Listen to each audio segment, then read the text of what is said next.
And as we all know, summer heat can be brutal in Las Vegas for humans and our pets. But cooler fall weather is finally here, and 13 Action News' Jason Denant has some ideas that you and your fur babies can enjoy together. In this week's Vegas Like a Local, now that the weather has cooled off in southern Nevada, it's time to bring out your four-legged friends and enjoy all that Las Vegas has to offer. In this week, I'm calling it Vegas Like a Dog Owner. Hot pavement is one thing all dog owners have to check for in Las Vegas. This time of year, that is less likely. I spoke with Kathy Brooks, a dog trainer with Hydrant Club in downtown Las Vegas, and she said, if it's going to be a warm day, probably doesn't hurt just to test it, just to be safe. And if you're walking your dog, not just standing on the sidewalk, at this point, that should be all right. Clark County parks like Desert Breeze and Spring Valley have wonderful dog park facilities throughout the county. But make sure your dog is ready for the dog park. So know thy dog. That's really the most important thing, no matter what you're doing, no matter where you're going. Kathy went on to say to let your dog test the dog parks out first when they're less crowded, to let them get the lay of the land and feel more comfortable.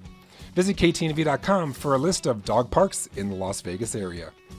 Did you know Town Square is pet friendly? The green at Town Square is a great place to take your pup to play, and there are many restaurant patios that allow your four-legged buddy. One of those is Lazy Dog. Tip alert, they even have a dog menu with chicken or hamburger with rice and veggies. My pup Zeus loves this place. Looking for an adventure day with your pup? Try heading to Calico Basin near Red Rock Canyon. The current temperatures make for a nice time hiking or checking out the picnic area and boardwalk. Now, dogs must be leashed here, so plan accordingly. During the summer months, the heat can just be too much here. But during the cooler months, there are some things you need to think about before heading out for that hike.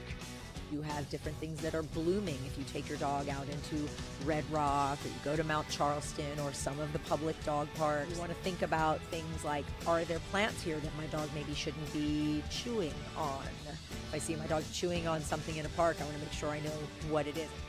Just because it's cool outside, Kathy Brooks with Hydrant Club left me with one other great reminder for this time of year. You still shouldn't be leaving your dog in the car.